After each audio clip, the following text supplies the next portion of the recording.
Hey folks, this is Kalani. The last major patch of Battle for Azeroth is right on our doorstep. That means a new raid tier, a new round of potentially confusing systems, and a new story to wrap up any loose ends for this expansion. But while the last patch is bound to keep us entertained for at least a little while, it's pretty typical that the last patch is also one of the longest. We're going to enter that limbo area between expansions where we're just waiting for new content to arrive. So what better time is there to take advantage of the powerhouse classes than right now? Some classes will do incredibly well in patch 8.3 for various reasons, so let's have a look at the best classes to play for the end of Battle for Azeroth.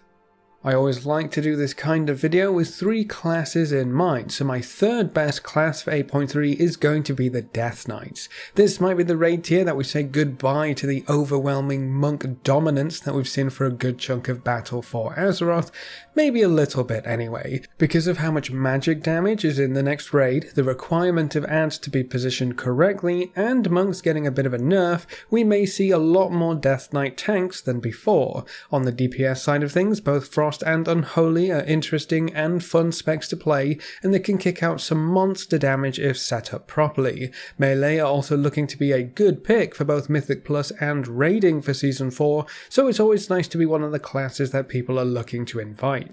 It's also going to be very beneficial to play a class that can look after itself if you're interested in soloing the new Horrific Visions content. You'll be up against a lot of trash monsters, some very dangerous elites, and mini-bosses that can stun lock your health away. If you don't have any self-sustain, you're going to have a bad time. It's good news then that Death Knights have always been one of the better classes for soloing content, mainly because they're pretty hard to kill.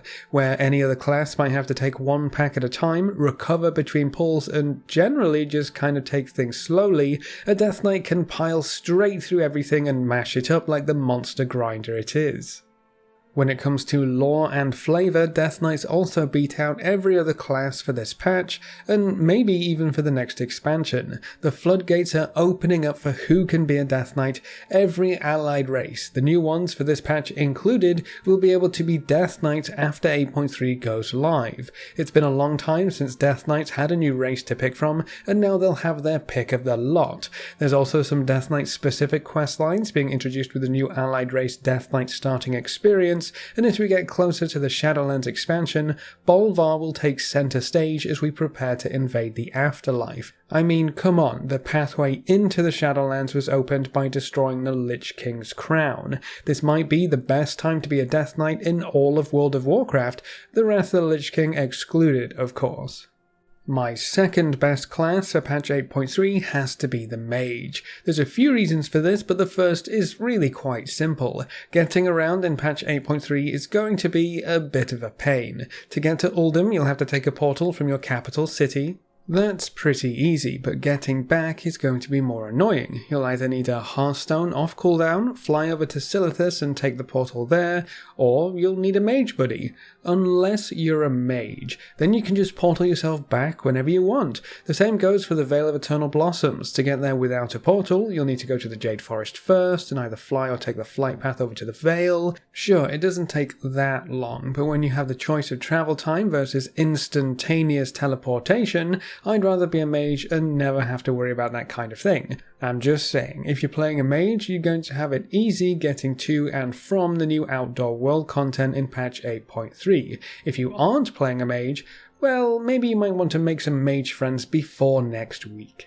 But what about their actual damage, I hear you cry? That's another reason why mages are on this list. Fire Mage is doing incredibly well right now, and there's no reason to think that's going to change going to the Ny'alotha raid tier. In fact, things might just keep getting better and better. There haven't been any major nerfs like there has been to Shadow going into this patch, so that might be one caster knocked off the top spot once again. But mages are going in strong. Fire looks awesome, Frost is getting some buffs, and Arcane might just pull ahead and destroy everything like it usually does in the last raid tier, because we get a crazy amount of haste, an insane amount of crit, and being able to just plonk yourself down in a rune of power and smash that Arcane Blast button vision usually leads to some awesome DPS numbers. The corrupted gear effects could lend a hand there too, so if you're looking for a strong range DPS class for the next raid tier, I really don't think you can go wrong with a Mage.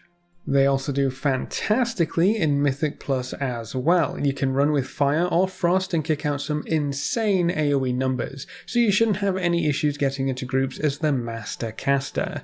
I would imagine the same will hold true even when it comes to grouping for the new Horrific Visions content in patch 8.3. I would say mages might have a bit of a hard time soloing visions, but when you can run as a group of 5, it doesn't really matter all that much, especially if you have a good guild you can fall back on. If you want to solo visions, you should still be able to hold your own. Frost mages especially will actually still do better than most classes, so I wouldn't worry too much about it. I'll be picking up my mage and playing it as my second character for this patch for sure. And then the class that I think is going to be the best for patch 8.3 is the Demon Hunter. Besides the fact that whenever I hop onto another toon and try to double jump, I immediately get sad and want to go back to playing my Demon Hunter, they just have so much potential for this patch. Let's start by talking about Horrific Visions. Just like the Death Knight, Demon Hunters will be able to very comfortably solo almost anything in your path when it comes to Horrific Visions. Except I think Demon Hunters will be able to do so much more. Sure, they have an insane amount of self-sustain that will keep you alive even through the craziest AoE pulls, and they have fantastic on-demand AoE that lets you blow up anything, even if you pull an entire area's worth of mobs in a single vision. But the real key here is just how quickly you can get around as a Demon Hunter while managing all of that. There's a reason why people find it hard to swap off of this class. Once you get used to the various dashes they have and the double jump with the glide that let you move just that little bit faster, it's hard to play anything else. You just can't compete with a Demon Hunter's burst mobility. Every part of a Demon Hunter's toolkit seems to be designed to excel in Horrific Visions. They're timed, so you have to go fast. They need strong DPS, especially AoE DPS for the trash, and you need to keep yourself alive if you want to solo this content. If you're playing a class without good self-sustain, you're going to have to stop every now and then to eat or bandage or just generally recoup. That's wasted time in a timed scenario. The power of a Demon Hunter will let you clear the harder objectives earlier than other classes, which means you can progress faster through the entire vision system. More corrupted mementos, more titanic research, better chances of success. Soloing this stuff is going to be a breeze on your Demon Hunter when compared to other classes, I guarantee it. If you decide you want to run with a full group in visions, you'd probably end up carrying a good chunk of the damage as a Demon Hunter as well. All of the pros that work in your favour for soloing Horrific Visions only help towards a group effort as well. You can dash ahead to get the pull started, you can go off on your own and survive without the need of a healer, maybe even solo one of the bonus objectives while your group handles another. You're going to be an amazing asset no matter what.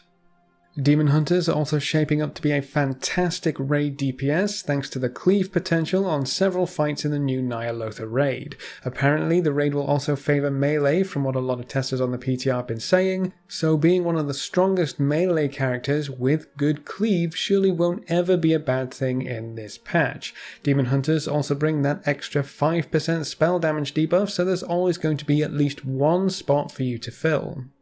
For Mythic Plus, Demon Hunters do even better. Their on-demand and sustained AoE damage is insane. They can hold their own on a single target encounter like bosses, and they have an awesome utility kit including crowd control, an AoE stun, a short cooldown interrupt, a purge, an immunity, and they even have darkness to try and cheese various mechanics, all while being one of the most mobile classes in the game. That 5% extra spell damage is also going to be amazing for any casters that you bring along with you, so Demon Hunters will be well sought after in the Mythic Plus scene as per usual. The cool thing this time around though is that the new Mythic Plus affix almost replaces Rogue's Shroud in some cases. It doesn't mean you'll never bring a rogue, but it does mean that you don't absolutely have to, which opens up another DPS spot for the coolest leather class in the club.